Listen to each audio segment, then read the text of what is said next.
அண்மை செய்தியாக பார்த்து வருகிறோம். திமுக ஆட்சியில் 1000 மணமகள் மன்றங்களுக்கு உரிமம் வழங்குவதில் 1500 கோடி ரூபாய் ஊழல் நடைபெற்றுள்ளதாக பாமக தலைவர் அன்புமணி குற்றம் சாட்டியுள்ளார்.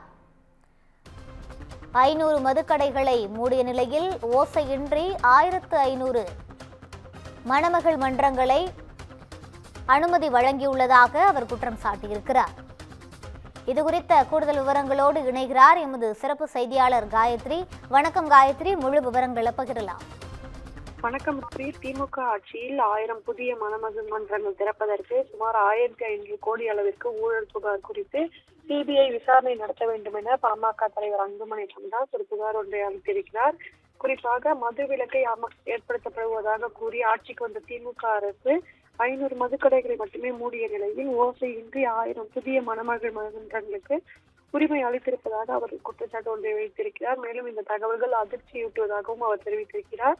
தமிழ்நாட்டை கஞ்சா மது போதையிலிருந்து திளைக்கும் மாநிலமாக மாற்றும் நோக்குடன் மதுவிற்கும் மணமகள் மன்றங்களை மழைக்கால காளான்களைப் போல திமுக அரசு திறந்து வருவதாவது கடுமையாக கண்டிக்கத்தக்கது என்றும் அவர் தெரிவித்திருக்கிறார். இது தொடர்பாக அவர் வெளியிட்டுள்ள அறிக்கையில், கோவையை சேர்ந்த வழக்கறிஞர் லோக்நாதன் என்பவர் தகவல் பெறும் உரிமை சட்டத்தின் மூலம் பெற்ற தகவலின்படி தமிழ்நாட்டில் உள்ள சுமார் 20 மாவட்டங்களில் மட்டும் 727 மணமகள் மன்றங்கள் செயல்பட்டு வருவதாக தெரிய வந்திருக்கிறது என்றும், சென்னையில் 117, திருப்பூர் மாவட்டத்தில் 86, மதுரை மாவட்டத்தில் 82, கோவையில் 74, விருதுநகரில் 72, தேனியில் 43, கன்னியாகுமரி 32 என தலா 22 என 10 மாவட்டங்களில் மட்டும் சுமார் 577 மணமகள் மன்றங்கள் செயல்பட்டு வருவதாக தகவல் பெறும் உரிமை சட்டத்தில் பெறப்பட்ட தகவல்கள் கூறுவதாக அவர் தெரிவித்திருக்கிறார். அது மட்டுமின்றி திமுக ஆட்சிக்கு வந்த நாளிலிருந்தே மணமகள் மன்றங்களை திறக்க உரிமம் வழங்கி வருவதாகவும், இது மதுவிலக்கு கொள்கைக்கு எதிரானது என்றும் குற்றச்சாட்டை அவர் தொடர்ந்து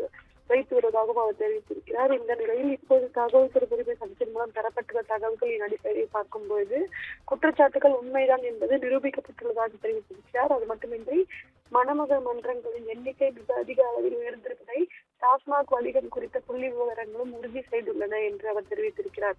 இந்த நிலையில் மணமகள் மன்றங்களுக்கு அளவில்லாமல் உரிமை வழங்குவதன் மூலம் இரு பெரும் தீமைகளை திமுக அரசு செய்து வருவதாக கூறியுள்ள அன்புமணி ராமதாஸ், முதலாவதாக படிப்படியாக மது விலக்கு என்ற கொள்கைக்கு மாறாக மது வணிகம் அதிகரிப்பதற்கும் அதன் மூலம் குடும்பங்களின் சீரழிவு, சட்டம் ஒழுங்கு சீர்குலைவு உள்ளிட்ட பாதிப்புகளுக்கும் திமுக வகை செய்கிறது என்று தெரிவித்திருக்கிறார். இரண்டாவதாக ஆட்சி அதிகாரத்தின் கடைசி நிமிடம் வரை கலெக்ஷன் கமிஷன் கரப்ஷனில் திளைக்க திமுக அரசு துடிப்பதாகவும் அவர் குற்றச்சாட்டு ஒன்றை வைத்திருக்கிறார். எனவே இவற்றை தவிர்த்துக் கொள்ள முடியாது என்று கூறியுள்ள அன்புமணி ராமதாஸ், தமிழ்நாட்டில் செயல்பட்டு வரும் அனைத்து மணமகள் மன்றங்களையும் உடனடியாக மூட நடவடிக்கை எடுக்க வேண்டும் என்றும், மணமகள் மன்றங்களுக்கு உரிமை அளிப்பதற்கு சுமார் 1500 கோடி வரை கையூட்டாக வசூலிக்கப்பட்டுள்ளது என்ற குற்றச்சாட்டு குறித்து மத்திய புலனாய்வு பிரிவு சிபிஐ போலீசார் விசாரணை நடத்த ஆணையிட வேண்டும் என்றும் அவர் ஒரு கோரிக்கையை வைத்திருக்கிறார். ரூபி,